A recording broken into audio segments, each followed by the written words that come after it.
ওগো মা জননী, নবীজির চরিত্র সম্পর্কে বলেন না শুনি। আম্মা জান আয়েশা রাদিয়াল্লাহু তাআলা ডাক দিয়ে বললেন, কানা খুলুকুল কোরআন, তোমরা কি কোরআন পড়ো না? তোমরা কি কোরআন দেখো না? আমার স্বামী মুহাম্মদের চরিত্র তো হইল কোরআনুল কারীম। জোরে কোন সুবহানাল্লাহ। আরে বন্ধু,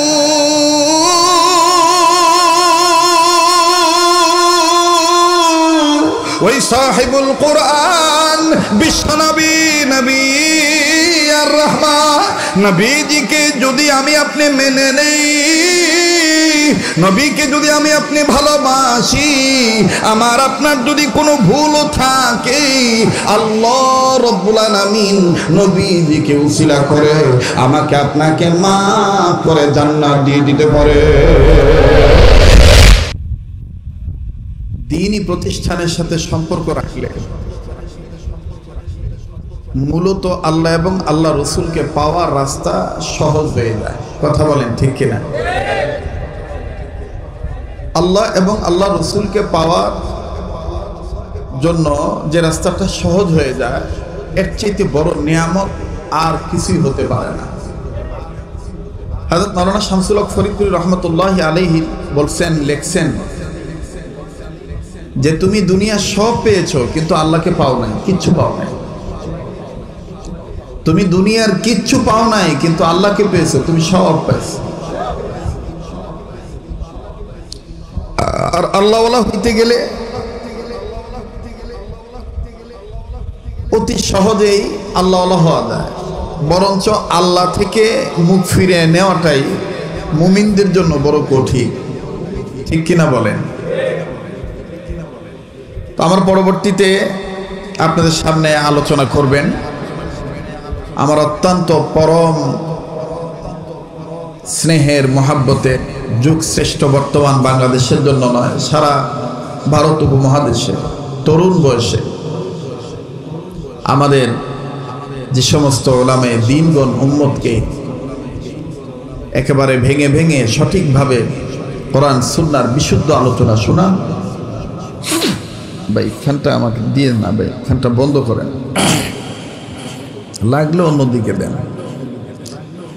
আমাদের সেই মুহতারাম হযরতুল আল্লাম হযরত মাওলানা মুফতি আরিফ বিন হাবিব সাহেব, উনি আসবেন যথাসময়ে যথা নিয়মে আপনাদের সামনে মূল্যবান তাকরীর নসিহত পেশ করবেন এবং দোয়া করবেন আপনাদেরকে নিয়ে।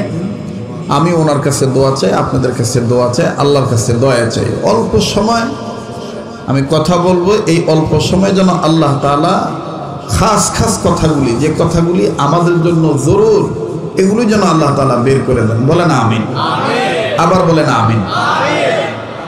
কথা বলা এবং কথা শোনা, শিক্ষা গ্রহণ করা এবং শিক্ষা দেওয়া, উভয়টাতেই মূল প্রয়োজন হলো আদবওয়ালা। বলেন কিওয়ালা? আবার বলেন কিওয়ালা? আদবওয়ালা। ইংরেজি বই আপনি ইচ্ছা করলে ওযু থাকলেও ধরতে পারবেন, ওযু না থাকলেও ধরতে পারবেন, কিন্তু কোরআন শরীফ কিভাবে ধরা যাবে? কথা কয় না। কোরআন শরীফ ধরতে গেলে আপনাকে ওযু করতে হবে। এই যে ওযুটা যে করবেন, অপবিত্র আছেন, এখন আপনি পবিত্র হবেন, আপনার দিলে যে একটা ভয়, এই যে আপনি ওযু করতেছেন, এটাই আপনার আদবওয়ালা জিন্দেগি। আর যদি মনে করেন যে না কোরআন কাগজের পাত পাতা, এটা ওযু ছাড়া ধরলে কি আর হইব, ধরে ফেলাইলেন, এইটাই হলো আপনার বেয়াদবির জিন্দেগি। এটা কিসের জিন্দেগি? বেয়াদবি জিন্দেগি। হযরত মাওলানা করাচির হযরত হাকিম আখতার সাহেব রহমতুল্লাহি আলাইহি বলেন যে কোন সময়ের, কোন জায়গার, কোন দিনের, কোন মাসের, কোন বৎসরের, কোন ঘন্টার, কোন সেকেন্ডের, কোন ওয়াক্তের, কোন সময়ের আদব যে আল্লাহর কাছে কবুল হয়ে যাবে, এটা দুনিয়ার কেউ জানে না। একজন বুড়া মানুষ হাঁটতেছে, আপনি পিছন থেকে লক্ষ্য করতেছেন মুরব্বির অনেক কষ্ট হচ্ছে, আপনি দুনিয়ার সব শর্মিন্দার দিকে লাথি মেরে আপনি তার কাছে আগায় গেলেন, যে তার হাতটা ধরে বললেন চাচা আমি আপনাকে আগায় দিই, এই যে একটু আদব দেখাইলেন, হতে পারে এটাই আল্লাহর দরবারে অনেক বড় আমল। আর আপনি কখন কবুল হবেন আপনাকে আল্লাহ কখন মাফ করে দিবে, কোন আমলের বিনিময়ে যে আল্লাহ তাআলা আপনাকে হেদায়েত দিবে, জান্নাত দিবে, এটা আপনারও জানা নাই, আমারও জানা নেই।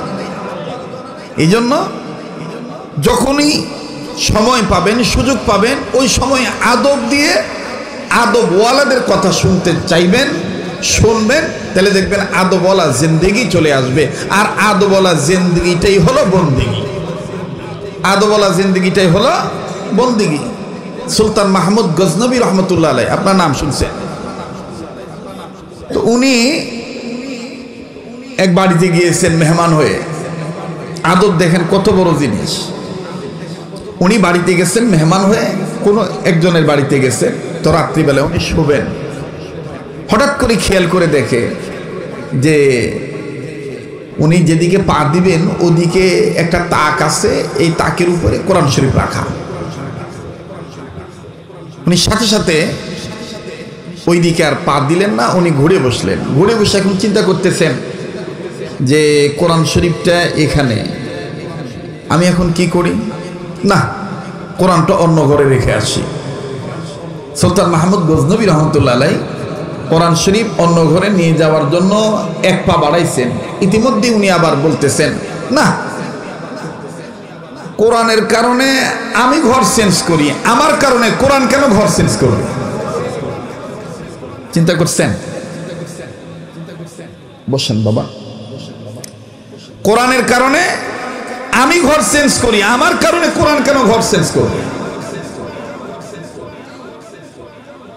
কথা বলতে গেলে অনেক কথা বেড়ে যায়, কষ্ট হচ্ছে না তো আপনাদের?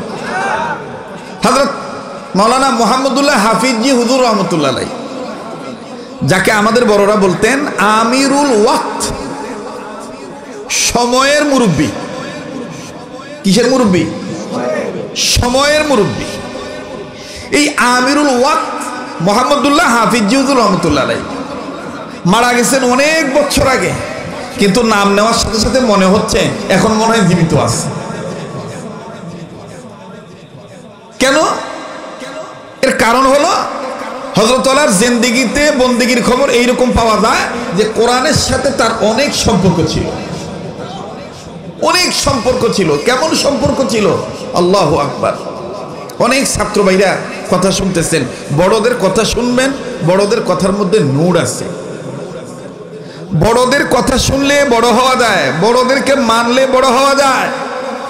কণ্ঠ দিয়ে, সুর দিয়ে, চেহারা দিয়ে, স্বাস্থ্য দিয়ে, যুক্তি দিয়ে, তর্ক দিয়ে, এগুলো দিয়ে বড় হওয়া যায়।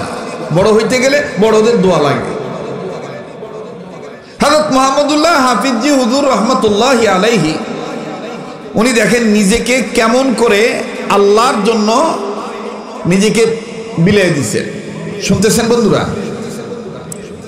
হযরত মুহাম্মদুল্লাহ হাফিজ হুজুর রহমতুল্লাহ আলাইহি দাওয়াতে গেছেন, কোন এক দাওয়াতে গেছেন, ইস্তেনজার জরুরত 1 নম্বর সারবেন, পেশাব করতে বসছেন। হঠাৎ করে নজর করে দেখে পেশাবের জায়গায় কিছু ভাত পড়ে আছে। কি পড়ে আছে? বলেন বলেন, আবার বলেন, আরেকবার বলেন। ভাত পড়ে আছে, খাইতো আমরা নাকি? হযরত মুহাম্মদুল্লাহ হাফিজ হুজুর পেশাব করলেন না, বাম হাতের কাপড় গুছাইয়া উনি সুন্দর করে একটা একটা করে ভাত ওই পেশাবের জায়গা থেকে তুললেন।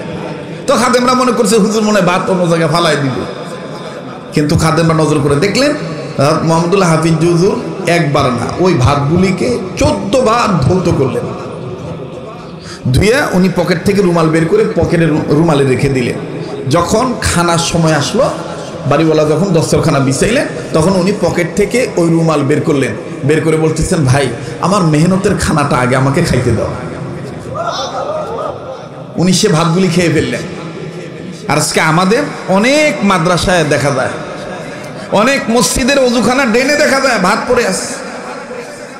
আপনাদেরকে বলছি না, আমি দেখেছি অনেক জায়গায় ভাত পড়ে আছে, এই ভাতের উপর কপ ফালাইতেছে, দুনিয়ার আবর্জনা ফালাইতেছে।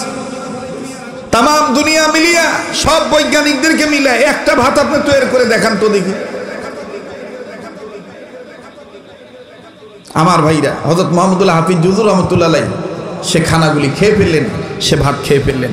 এখানেই শেষ নয়, হযরত মুহাম্মদুল্লাহ হাফিজ হুজুর রহমতুল্লাহ আলাইহি জীবনীতে পাওয়া যায় হযরত হাফিজ হুজুর এত বেশি জিকির করতেন, এত বেশি জিকির করতেন হযরত মুহাম্মদুল্লাহ হাফিজ রহমাতুল্লাহি আলাইহি উনি জিকির করতে করতে করতে করতে করতে করতে ওনার জবানটাকে জিকিরকারী বানায় ফেলাইছিলেন। এজন্য আমাদের বড়রা বলেন যে জবানকে জাকির বানাও, দিলকে শাকির বানাও। বলেন জবানকে কি বানাইতে হবে? জাকির বানাইতে হবে, দিলকে শাকির বানাইতে হবে। আর জিকিরকারী ব্যক্তিকে দেখলেই বোঝা যায় যে এই ব্যক্তিটা জিকিরকারী, তার চেহারার মধ্যে আলাদা একটা নূর থাকে। কথা বলেন ঠিক কিনা? আর শুকরিয়া আদায়কারী বান্দাকে দেখলেই বোঝা যায় যে এই লোকটা অল্পে তুষ্টি, কানাত আছে তার মধ্যে। এই জন্য জবানকে জাকির বানাও, দিলকে শাকির বানাও। হযরত মুহাম্মদুল্লাহ হাফিজ রহমাতুল্লাহ আলাইহি এত বেশি জিকির করতেন, বাজারে যাইতেন, বাগুন কত কেজি, এত কেজি, আল্লাহ আল্লাহ আল্লাহ আল্লাহ। তার মানে বড়রা বলতেন যে মুহাম্মদুল্লাহ হাফিজ যখন ঘুমাইতেন ওনার চোখ বন্ধ থাকতো, জবান খোলা থাকতো। এখানে শেষ নয়, মুহাম্মদুল্লাহ হাফিজ হুজুর রহমাতুল্লাহি আলাইহির জীবনীতে পাওয়া যায় যে হযরত বাথরুমে যাচ্ছেন, বাথরুমে যাওয়ার আগে উনি সুন্দর করে কাপড় গুছাইলেন যাতে নাপাক নাজাসি না লাগে। কিন্তু মুরিদরা, খাদেমরা, সাথীরা নজর করে দেখলেন হযরত মুহাম্মদুল্লাহ হাফিজ হুজুর পাঞ্জাবি বা জুব্বা বান্দার পাশাপাশি উনি নিজের জিহ্বাটাকে বের করলেন। জিহ্বাটাকে বের করে উপরে দাঁতের আগা দিয়ে নিচের দাঁতের আগা দিয়ে শক্ত করে জিহ্বার মাথাটার মধ্যে এইভাবে কামড় দিয়ে জাতা দিয়ে বাথরুমে ঢুকলেন। লোকেরা বলতে তো ঘটনা কি? মুহাম্মদুল্লাহ হাফিজ হুজুর জিহ্বায় কামড় দিয়ে বাথরুমে ঢুকলো কেন? বাথরুম থেকে বের হইলেন, নজর করে দেখতেছেন মুহাম্মদুল্লাহ হাফিজ হুজুরের জিহ্বা কেটে রক্তের ফোঁটা গালসি বেয়ে বেয়ে পড়তেছে। জিজ্ঞাসা করতেছে সাথীরা, হযরত क्या हो गई? হযরত কি হলো এটা? দেখলাম আপনি ভালো মানুষ গেলেন কিন্তু এইভাবে রক্ত পড়তেছে, বুঝলাম না। মুহাম্মদুল্লাহ হাফিজ হুজুর বলতেছেন আমার জিহ্বাটা বেহায়া হয়ে গেছে, আমার জিহ্বাটা বেহায়া হয়ে গেছে। এ ঘুমাইলো আল্লাহ আল্লাহ বলতে চায়, খাইতে বসলো আল্লাহ আল্লাহ বলতে চায়, বাথরুমে যাব, বাথরুমে গেলেও সে খালি আল্লাহ আল্লাহ বলতে চায়, লাফালাফি করতে চায়। আচ্ছা ভাই তোমরা বলো বাথরুমে কি আল্লাহ আল্লাহ বলা জায়েজ আছে? এই জন্য এই বেটারে আমি সাজা দিছি।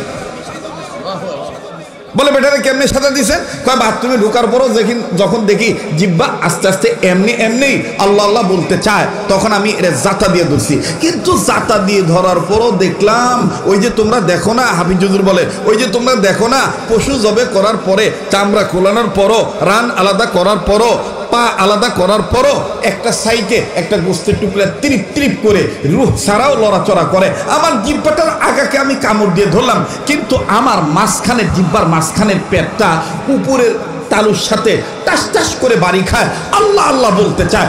আমি তখন বললাম না, সব জায়গায় আবেগ দেখালে হবে না। এই জিহ্বা তোকে তো বানাইছে আল্লাহ, আল্লাহ তো তোর ক্ষেত্রে আমাদেরকে বুঝিয়ে দিয়েছে ওলি সানা ওয়া শাফাতাইন। এই জিহ্বা শুধু তুই নয়, আমি মুহাম্মদুল্লাহ হাফিজ জি যেই চোখ দিয়ে দুনিয়ার সব কিছু দেখি, আল্লাহ আমাকে দেখায়, এই চোখটাও তো আল্লাহর দেওয়া। আলাম নাজআল লাহু আইনাইন, এটা আল্লাহর দেওয়া। আমি যে জিহ্বা নাড়িয়ে কথা বলি এটাও আল্লাহর দেওয়া। আর আমি যে কান দিয়ে শুনি এটা আমার আল্লাহর দেওয়া কান। অতএব আমি মুহাম্মদুল্লাহ হাফিজ জি বলতে চাই এই বাথরুমের ভিতরে ঢুকে দিলে দিলে ইস্তেগফার করব, আল্লাহর কাছে মাপ চাইবো, তোকে আমি নড়তে দেব না। যা নড়াচড়া এই বাথরুম থেকে বের হওয়ার পরে। শোনো ভাই, আমি এইভাবে নবীদের সুন্নত মেনে আমি জিহ্বাকে আটকাইলাম, কিন্তু আটকাইলে কি হবে? এত নড়াচড়া করতে চাইছে, আমিও ছাড়ি নাই। দাঁতের শক্ত আঘাতে আমার জিহ্বাটা কেটে রক্তের ফোঁটা গালসি বেয়ে বেয়ে পড়তেছে। এটা হলো আল্লাহ আল্লাহদের কথা। আমার ভাইরা, আমার বন্ধুগণ, এই জন্য এই যে কয়েকদিন পর আসতেছেন আমাদের অন্যতম একজন মুরব্বী, গোটা বিশ্বের মুরব্বী, আলেমদের সেরেতাজ হযরতুল আল্লামা মুফতি তাকি উসমানী দামাত বারাকাতুল্লাহ আলিয়া, আল্লাহ হযরতের সফরকে আমাদের বাংলাদেশের জন্য কবুল করেন, ভরপুর নিয়ামত আকারে আল্লাহ তাআলা কামিয়াবি দান করেন। আবার বলেন না আমিন। আমার বন্ধুগণ, আমার ভাইরা, ওই পাকিস্তানের একজন বক্তা, একজন মুফাসসির, একজন মুজাহিদ আমাদের বাংলাদেশে আসতেন। তখন আমি খুব ছোট ছিলাম। কষ্ট হচ্ছে নাকি আপনাদের? তো বিভিন্ন জায়গায় সিরাত মাহফিল হইতো। ছাত্র জামানায় হযরত উর্দুতে বয়ান করতেন, সবসময় হযরত উর্দুতে বয়ান করতেন, আবার মাঝে মধ্যে বাংলাও বলতেন। তো ওনার নাম হইল সৈয়দ শাহ আব্দুল মজিদ নদীম রহমতুল্লাহি আলাইহি। আব্দুল মজিদ নদীম রহমতুল্লাহি আলাইহি একদিন এক সিরাত সম্মেলনে হযরত হাকিমুল উম্মত আশরাফ আলী থানভী রহমাতুল্লাহর কথা বলতে যাইয়া মুহাম্মদুল্লাহ হাফিজ জুজুর কথা আমি তখন ছাত্র জীবনে এটা শুনছিলাম, ওই সুরে ওনার সুরে উনি বলছিলেন। এখন ওই রকম আমি বলতে পারবো না জানি না, তখন উনি এই সুর দিয়ে বলতেন, এ बंगाली भाइयों मैं क्या बात कहते हैं, मेरे बात खूब ख्याल कर सुन और मौत तक याद रख। सारे बंगला में मोहम्मदुल्लाह हाफिज जी जिस आदमी का नाम है उस आदमी मोहम्मदुल्लाह हाफिज नहीं, उस आदमी सारे बंगला के लिए अशरफ अली थानवी है। उन्हीं बोलते नहीं भाव সুর দিয়ে চমৎকার ভাবে বলতেন, মোহাম্মদুল্লাহ হাফিজ জি না, সে আশরাফ আলী থানভী। আবার আশরাফ আলী থানভী কি যারা বুঝাইতেন তিনারা বলতেন আশরাফ আলী থানভী না, তিনি হাজী আমদাদুল্লাহ মুহাদ্দির মক্কি। আবার হাজী আমদাদুল্লাহ মুহাদ্দির মক্কি রাহমাতুল্লাহ আলাইহি যারা বুঝাইতেন তারা বলতেন হাজী আমদাদুল্লাহ মুহাদ্দির মক্কি না, তিনি আসলে তো রূপ তার, তিনি কে? কারি মৌলভী নূর মোহাম্মদ মিয়াজি জামদানভী রাহমাতুল্লাহ আলাইহি। আমার ভাইরা, আমার বন্ধুগণ, তো আমি বলতেছিলাম আদবওয়ালা জিন্দেগি সুলতান মাহমুদ গজনবীর কথাটা মনে আছে? বলতেছে আমার কারণে কোরআন অন্য ঘরে যাবে নাকি ভুলে গেছেন? না না, আমি ঘর পাল্টাই। তো উনি কি করলেন, আরামের বিছনা ত্যাগ করে কোরআন যে জায়গায় ছিলেন ওই জায়গায় সম্মানের সাথে রেখে উনি কষ্ট করে একটু উনি ঘুমাইলেন, উনি ঘুমিয়ে গেলেন।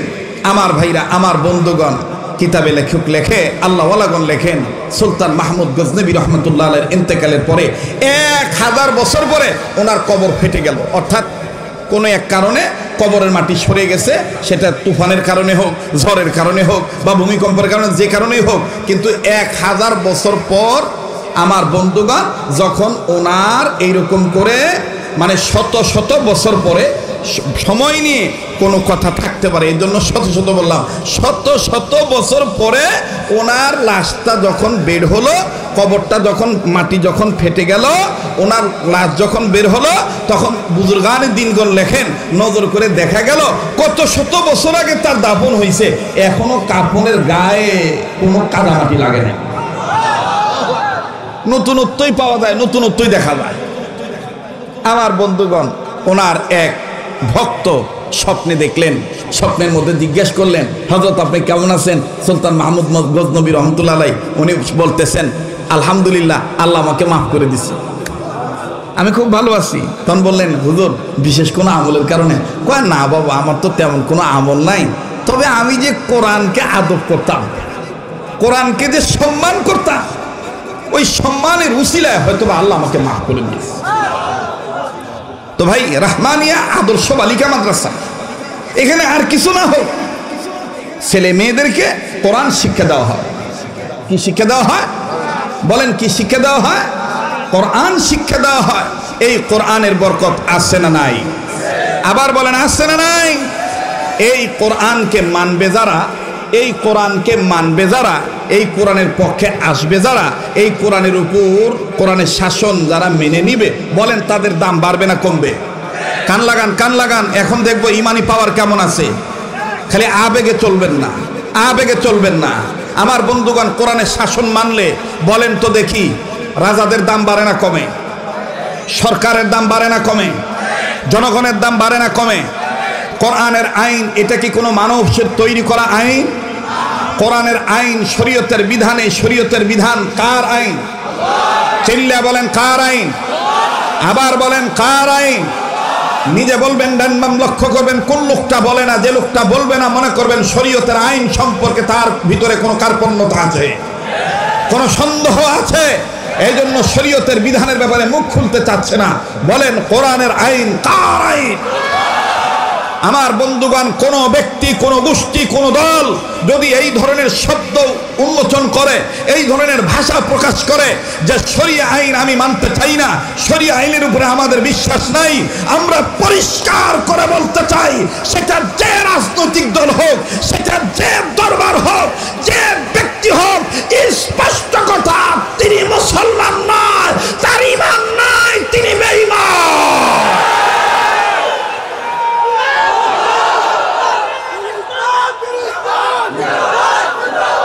মুহতারাম হাজিরিন, আমার বন্ধুগণ, আল্লাহ পাক নিজেই বলে দিয়েছেন সূরাতুল যুখরুফের মধ্যে, যেহেতু আমাকে একটা দিক নির্দেশনামূলক একটা ইঙ্গিত দেওয়া হয়েছে, তাতে বোঝা যাচ্ছে যে আমার সময় লড়র বড়, ঠিক আছে না? কষ্ট হচ্ছে আপনাদের? আমার বন্ধুগণ, আমার ভাইরা, আল্লাহ পাক বলেন, হাবিব, আমি রহমানের জিকির থেকে যারা মুখটা ফিরিয়ে নেয় তাদের জীবনের পরিচালক শয়তান। তাদের জীবনের পরিচালক কে? ওয়ামান ইয়াশু আন যিকরির রাহমানি নুকাইদ লাহু শাইতানান ফাহুয়া লাহু কারীন।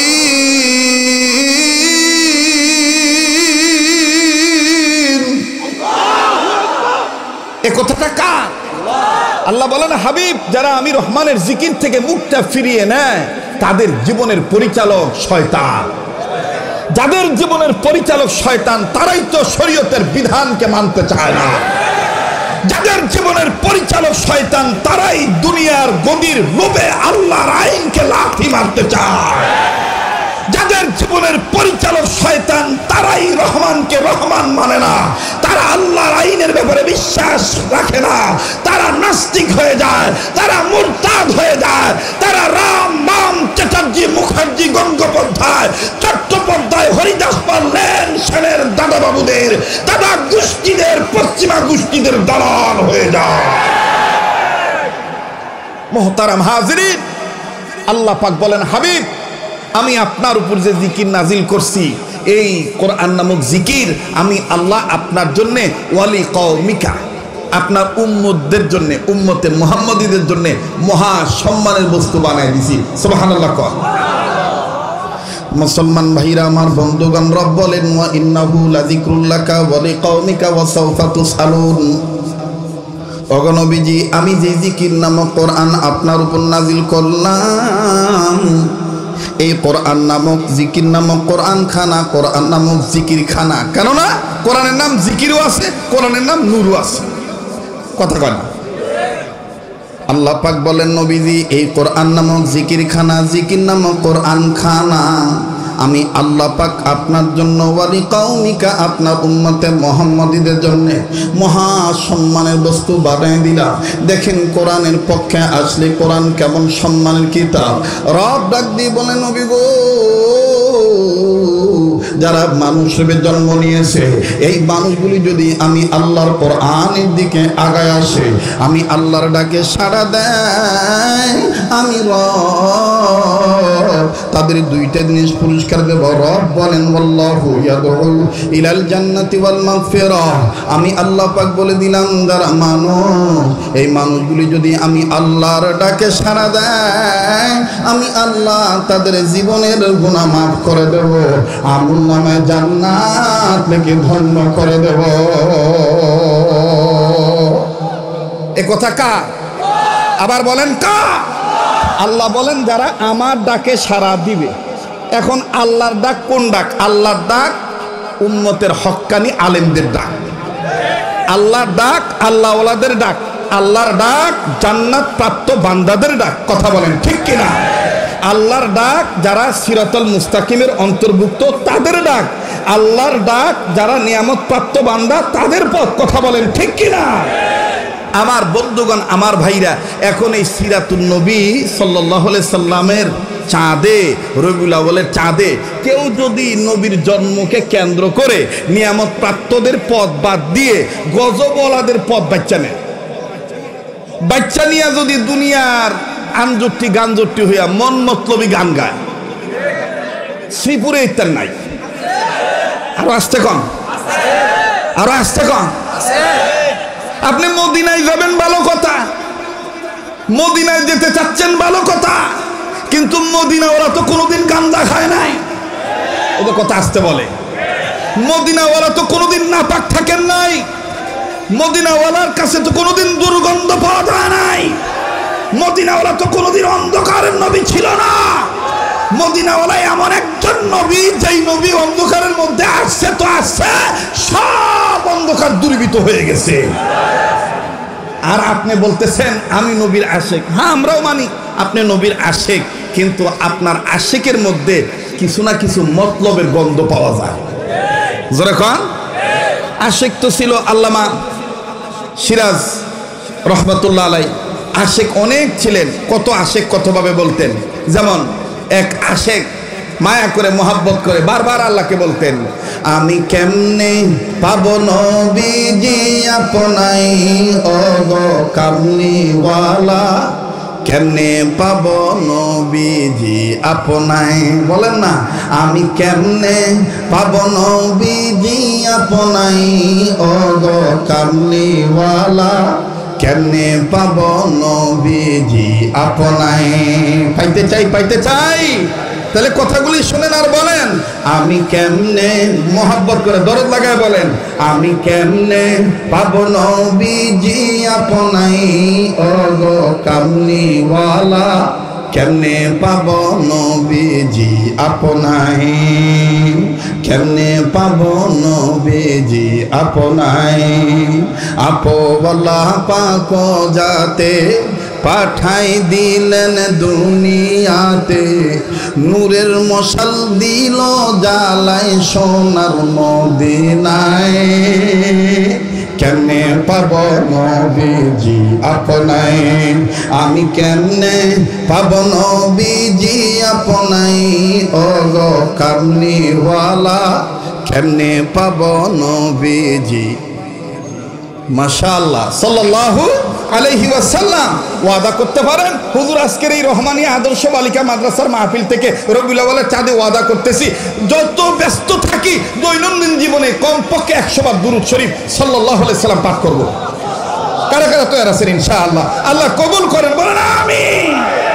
আমি কেমনে পাবো নবীজি আপনাই ও গো কামলিওয়ালা, কেমনে পাবো নবীজি আপনাই। বলেন না, আমি কেমনে পাবো নবীজি আপনাই ও গো কামলিওয়ালা, কেমনে পাবো নবীজি আপনাই সাল্লাল্লাহু আলাইহি ওয়াসাল্লাম। তো বলতেছিলাম ভাই, কোরআন শরীফ, কোরআনুল মাজিদকে মেনে নিলে জীবন দাম বাড়ে না কমে? আবার বলেন, বাড়ে না কমে? কেমন বারে বাজান আমার বন্ধুগণ? ওমর রাদিয়াল্লাহু তাআলা আনহু, আমার ভাইরা যিনি ছিলেন কাফের, কিন্তু কোরআনুল কারীম মেনে নেওয়ার কারণে, শরীয়তের বিধানকে মেনে নেওয়ার কারণে, আল্লাহর নবী মুহাম্মদ সাল্লাল্লাহু আলাইহি সাল্লামকে সবচেয়ে ভালোবাসার কারণে, সবচেয়ে বেশি ভালোবাসার কারণে আল্লাহ রাব্বুল আলামিন ওমরের দাম এমন বাড়ায় দিলেন, হযরত ওমর জীবিত থাকা অবস্থায় জান্নাতে ঘোষণা পেয়ে গেলেন। আরে বন্ধু,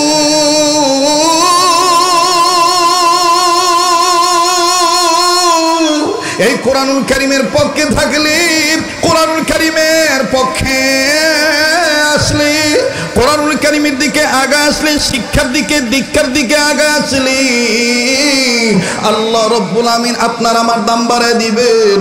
আমার বন্ধুগণ, আল্লাহ পাক আমাকে আপনাকে মাফ করে দিবেন। দেখেন বাজান কেমন মাফ করে দেয়। বাবাজি, আম্মা জান আয়েশা রাদিয়াল্লাহু তাআলা আনহাকে জিজ্ঞাসা করা হলো, ওগো মা জননী, নবীজির চরিত্র সম্পর্কে বলেন না শুনি। আম্মা জান আয়েশা রাদিয়াল্লাহু তাআলা না ডাক দিয়ে বললেন, কানা খুলুকুল কোরআন, তোমরা কি কোরআন পড়ো না? তোমরা কি কোরআন দেখো না? আমার স্বামী মুহাম্মদের চরিত্র তো হইল কোরআনুল কারীম। জোরে কোন সুবহানাল্লাহ। আরে বন্ধু,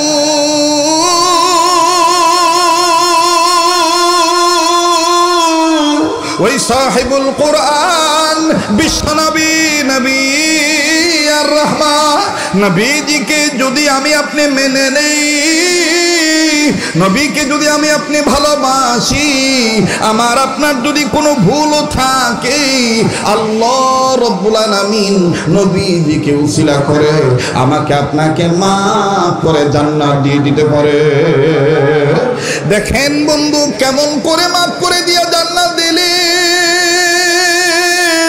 উম্মতের আলেমগণ বসা আছেন। আরে শ্রীপুর এই কেওয়া বাজার এলাকার বাব্বাইরা, আমার পূর্ব পরিচিত এলাকার বাসিন্দারা, মহাব্বতের ভাইরা, দিলটা নরম করে দিবেন। এক ফোঁটা চোখের পানি হাকিকতন দেখেন ফালাইতে পারেন কিনা। কান্না না আসলো কান্নার ভান ধরবেন, বাদানো কান্নার অভিনয় করলে আল্লাহ মাফ করিয়া দিবেন। জীবনের শেষ বয়ান মনে করে বয়ান করছি। মুহতারাম হাজিরিন, যুদ্ধ শেষ হয়ে গেল। আল্লাহর নবী সাল্লাল্লাহু আলাইহি সাল্লাম ডাক দিয়ে বলেন, সাহাবীরা রে, যারা ধর্মকে প্রতিষ্ঠিত করার জন্য শরীয়তের বিধানকে প্রাধান্য দিয়া যারা নিজের জীবনকে আল্লাহর জন্য উৎসর্গ করে দিল, যারা আমি নবীর প্রেমে জীবন দিল, আমি নবীজি বলিয়া দিলাম, তাদের লাশ খুঁজে খুঁজে বের করো, তারা তাদেরকে বিনা গোসলে কবর দিয়ে দাও, রক্ত মাখা কাপড় নিয়ে মাটি দিয়ে দাও। সাহাবায়ে কেরাম ওইভাবে বাজান প্রস্তুত হয়ে গেলেন। এবার শহীদ সাহাবীদের লাশ খুঁজে খুঁজে বের করা হলো। যখনই বাজান শহীদ সাহাবীদের লাশকে বিনা গোসলে কবর দেওয়া হবে, ঠিক ওই সময় একজন নারী আউলাকে সে পাগলি নিবে, সে বহু দূর থেকে ডুকরে ডুকরে কাঁদে আর ডেকে ডেকে বলে, ওগো আল্লাহর বান্দারা, আমি আমার নবীজির সাথে আমার স্বামীর ব্যাপারে একটু গোপন আলাপ করতে চাই, তোমরা শুনিয়ে নাও, শুনিয়া নাও। যারা শহীদ হয়েছে সবাইকে বিনা গোসলে কবর দাও, কিন্তু আমার স্বামীর বিনা গোসলে কবর দিও না। কোন কারণে বিনা গোসলে কবর দিবা না? এই কারণটা আমি আমার নবীজির সাথে গোপনে বলবো, নবীজিকে গোপন ভাবে বলবো। আল্লাহর নবী সাহাবীরা ডাক দিয়ে বললেন, ঠিক আছে, আগে বলো তোমার স্বামীর পরিচয় কি? এবার এই সাহাবীরা বলার পর এই মা জননী চিৎকার দিয়ে ডেকে ডেকে বলে, আমার স্বামীর নাম হানজালা, আমার স্বামী, আল্লাহু আকবার, আমার স্বামী নবীজির একজন আছে। স্বামীকে কেন বিনা গোসলে কবর দেওয়া যাবে না তোমাদেরকে মুহূর্তে বলবো না। আল্লাহর হাবিব সাল্লাল্লাহু আলাইহি সাল্লামের কাছে যেভাবেই হোক খবর পৌঁছে গেল। আল্লাহ নবী ডাক দিয়ে বলেন, মা তুমি বলো কোন কারণে তোমার স্বামী হানজালাকে বিনা গোসলে কবর দেওয়া যাবে না? মা জননী কান্দার ডাক দিয়ে বললেন, নবী গো, আমার স্বামী হানজালা ছিল না ফরজ গোসল করার জন্য পানির কাছে গিয়েছে। কে জানি ডাক দিয়ে বলছে, আপনি নবী দুনিয়া নাই, আমার স্বামী আপনার বিদায়ের কথা শুনিয়া নিজেকে ঠিক রাখতে পারে না, গোসলের কথা ভুলে যাইয়া নাপাক শরীর নিয়ে আপনার প্রেমে জীবন দিয়ে শহীদ হয়ে গেছে। তাই বলি গো নবীজি, আমার স্বামী হানজালাকে বিনা গোসলে কবর দিয়েন না। আল্লাহ রাসূল ডাক দিয়ে বলেন, সাহাবীরা রে, হানজালার লাশ কই খুঁজে খুঁজে বের করো, আমি নবী নিজে তারে গোসল করাবো। আল্লাহর নবী সাহাবীরা হুকুম মোতাবেক, আদেশ মোতাবেক সাহাবী হানজালার লাশ খুঁজে বের করলেন। আমার ভাইরা কয়েকজন সাহাবী নবীর কাছে এসে কান্দার ডাক দিয়ে বলে ডাক দিয়ে, নবী গো, হানজালার লাশটা কেমন জানি একটা আশ্চর্যজনক লাশ হয়ে গেছে। হানজালার লাশ থেকে কত সুন্দর জান্নাতি খুশবু আসতেছে, আর হানজালার লাশটা কেমন জানি ভিজা গো নবীজি। হানজালার দাড়ি ভিজা, চুল ভিজা, মনে হয় কে জানি গোসল করে দিছে। আল্লাহর হাবিব এই খবরটা শোনা মাত্রই দ্রুত গতিতে আমার বন্ধুগণ সাহাবী হানজালার লাশের কাছে গেলেন। সাহাবী হানজালার লাশ ভিজা দেখিয়া একবার লাশের দিকে তাকায় আর একবার আসমানের দিকে তাকায়। জিবরাইল আমিন হাজির হয়ে ডাক দিয়ে কয়, ইয়া রাসূলুল্লাহ, চিন্তার কোনো কারণ নাই, যে হানজালা আপনার প্রেমে আল্লাহর বিধানকে প্রাধান্য দিয়া আপনার প্রেমে জীবন দিয়ে শহীদ হইতে পারলো, গোসলের কথা ভুলে যাইয়া আল্লাহ পাক তার ওই বান্দা হানজালা, আপনার ওই প্রেমিক আশিকে রাসূল হানজালাকে, হানজালার লাশ আমার আল্লাহ আসমানের উপরে উঠাইয়া জান্নাতের পানি দিয়া গোসল করে আপনার কাছে পাঠায় দিছে। আরে বন্ধু, তাই আর লম্বা করতে চাই না, এখানে অনেক নবীজির অনেক আজকে রাসূলগণ আছেন, আলেমদের মহাব্বতের বন্ধুরা আছেন, কোরআনকে ভালোবাসেন, আমি সবাই বিশ্বাস করি। মুসলমান ভাইরা আমার বন্ধুরে, আমি আপনাদের কাছে বলতে চাই যে আল্লাহ পাক বললেন কোরআনুল কারীম, এই জিকির নামক কোরআন আমি আল্লাহ আপনার জন্য বলে কওমিকা, আপনার উম্মতের মুহাম্মাদীদের জন্য মহা সম্মানের বস্তু বানায় দিলাম। ওই কোরআনুল কারীমকে কারা কারা মহব্বত করেন একটু দুই হাত তুলে দেখান তো দেখি। আমার ভাইরা আমার বন্ধুরে হাত নামান, আমরা আজকে প্রমাণ করে দেব আমরা জিলাপির আশিক না, আমরা আউল বাউল গান গাওয়ার আশিক না, আমরা নবীজির সঠিক আশিক রাসূল হতে চাই, ঠিক কিনা বলেন মুসলমান ভাইরা আমার? এই জন্য আমি আপনাদের কাছে অতি সংক্ষেপে মাত্র 2-4 মিনিট একটা ছোট্ট একটা আবদার করব।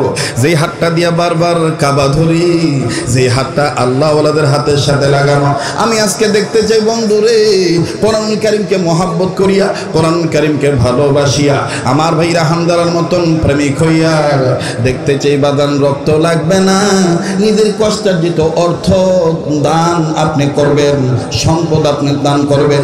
আমি আপনার কাছে বাড়ি চাইবো না, গাড়ি চাইবো না, আমি আপনার কাছে স্বর্ণ চাইবো না, আমি শুধু বলতে চাই যে কোরআনুল কারীমকে ইজ্জত করার কারণে সুলতান মাহমুদ গজনবী রহমাতুল্লাহ আলাইহি আল্লাহ আলোকিত করে দিলেন, আল্লাহ পাক সুলতান মাহমুদ গজনবীকে ভালো রাখলেন।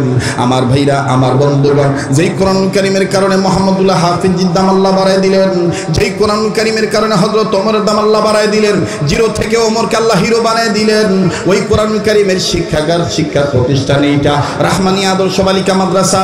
আমি দেখতে চাই বাজার ওই কোরআনুল কারীমের পারার সংখ্যা হলো 30 পারা কোরআন শরীফ, এই 30 পারা কোরআনকে মহব্বত করে 10 পারা 10 পারা 10 পারা 3টা ভাগ করিয়া আমি প্রথম নম্বরে একটু দেখতে চাই বাজার এই হাজার হাজার বান্দা বান্দিদের মধ্যে হতে দেখতে চাই বন্ধু গো, এই হাতটার মধ্যে 1 পারা কোরআনকে ভালোবেসে 1000 টাকা নগদ কে এমন আছেন গো হুজুর, আমি আমার মা বাবার দরদি সন্তান হইয়া কোরআনের পক্ষে আপনাই, ঠিক না? আরে কথা কয় না, আছে বালারার মালিক কেডায়? যখন কে আল্লাহ। তবে আমাদের মাকসাদ থাকতে হবে, সুরের মধ্যে মজবো না, সুর এবং নূরের মধ্যে মজতে চাই, সুর এবং নূরের মধ্যে মজতে চাই। আল্লাহ কবুল করেন, জোরে কোন আমিন। আবার বলেন আমিন। কিও এটি কি টেহা উঠাইতেছে নাকি এমনি আটতাছে? আবার আমার দিকছে আজকে যারা টেহা দিবে হ্যাঁ দিকে চা দেয় না, আদান দাম দেখতো না। হ্যাঁ দূর টেহাটা কয়টা হয়েছে দুটা দেনছে দেই। হ্যাঁ হ্যাঁ, নির্বাচন আইতেছে সামনে, অহন গলা পরিষ্কার করো, আদান দেওয়ার কথা কইয়া। হ্যাঁ আল্লাহ কবুল করুক, করে কোন আমি। কিরে ভাই ঘাড়ে কেরে ব এতক্ষণ কইয়াছিলি, অহন আইস বোতাম ফিট করতে নারী বুড়ি লইয়া। দেখবা কোরআনকে সম্মানের কিতাব বানাইছেন কে? কাদের জন্যে? আমাদের জন্য। বলেন কাদের জন্যে? তাহলে কোরআনের প্রত্যেকটা আইন প্রত্যেকটা কথা এটা বান্দার জন্যে মানতে হবে, এটা হুকুম ফরজ, এটা কার বিধান? এখন কেউ যদি বলে আমরা শরীয়তের বিধান মানি না অথবা মৌলবাদীদের সাথে আমাদের কোনো সম্পর্ক নাই, আমরা বলতে চাই চাচা চাচা আমনের এই ডায়লগ চলতো না। এটা তবলিগওয়ালাদের বাংলাদেশ, এটা চরমনায়ের মুজাহিদদের বাংলাদেশ, এটা মুফতি আমিনীর বাংলাদেশ, এটা শাইখুল হাদিস মরহুম আল্লামা আজিজুল হকের বাংলাদেশ, এটা ইসলামী আন্দোলন করেনওয়ালা মুজাহিদদের বাংলাদেশ, এটা মরহুম মাওলানা দেওয়ার হোসেন সাইদির বাংলাদেশ। এই দেশে যারা বলবে কোরআনের সাথে আমাদের সম্পর্ক নাই, শরীয়তের বিধান আমরা মানতে চাই না, তাদেরকে আমরা বলতে চাই তোমাদের সাথে আমাদের কোনো সম্পর্ক থাকবে না।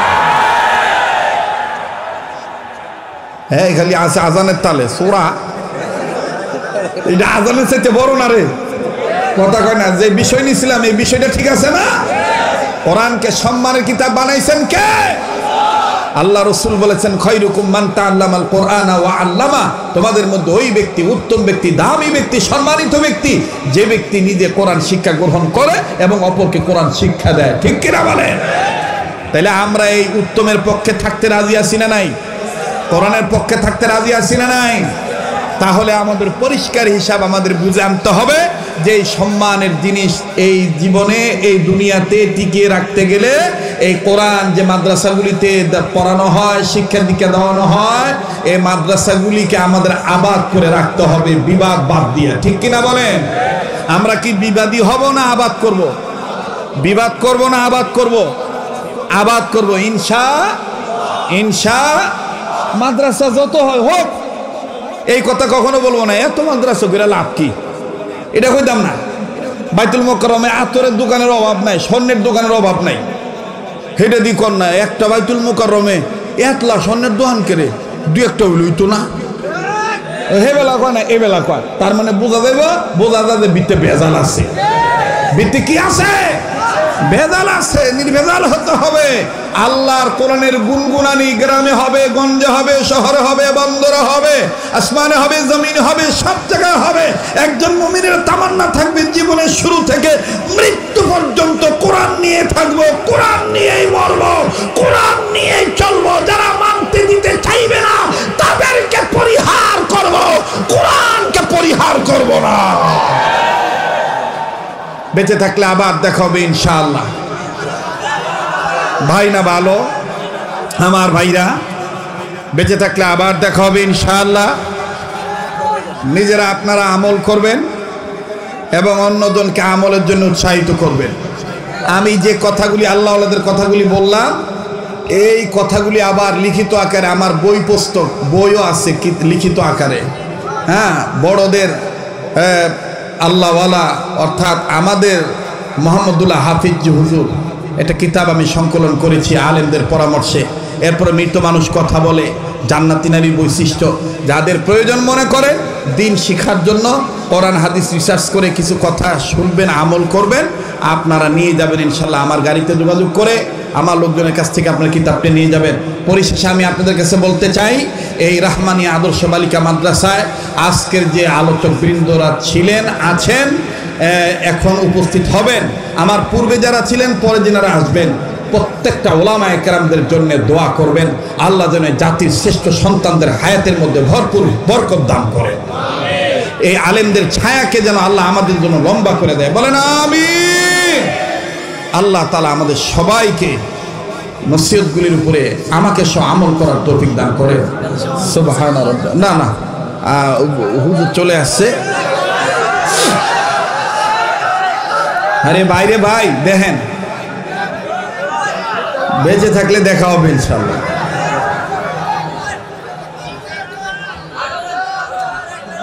সুবহান রাব্বিকা রাব্বিল ইজ্জাতি আম্মা ইয়াসিফুন ওয়া সালামুন আলাল মুরসালিন। একটু তেলাওয়াত করে দেন, তেলাওয়াত করে 2 মিনিট তেলাওয়াত করে শেষ করে দেন। হুজুর আছে। আচ্ছা আইছে আজান না, হুজুর একটু কইছে থাক থাক থাক। একটু কোরআনুল কারীমের কয়েকটা আয়াত তেলাওয়াত করতে বলছেন। ভাই, তেলাওয়াত শোনার একটা আদব আছে। তেলাওয়াত শুনতে গেলে চুপচাপ থাকতে হবে, হই হুল্লোড় করা যাবে না, ঠিক আছে না? কারণ রাজনৈতিক মঞ্চ আলাদা, আর কোরআন তেলাওয়াত করনেওয়ালা এবং শুননেওয়ালাদের মঞ্চ আলাদা, ঠিক কিনা? এদের মেজাজ আলাদা হইতে হবে। যাই হোক, আল্লাহ আমাদের সবাইকে সহিভাবে কোরআন শোনা এবং শিক্ষা গ্রহণ করা এবং এর উপরে আমল করার তৌফিক দান করেন। أعوذ بالله من الشيطان الرجيم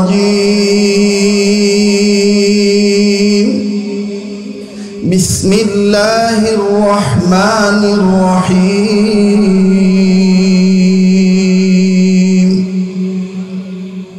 والسماء ذات الرجع والأرض ذات الصدع إنه لقول فصل وما هو بالهزل إنهم يكيدون كيدا وأكيد كيدا فمهل الكافرين أمهلهم رويدا صدق الله العظيم.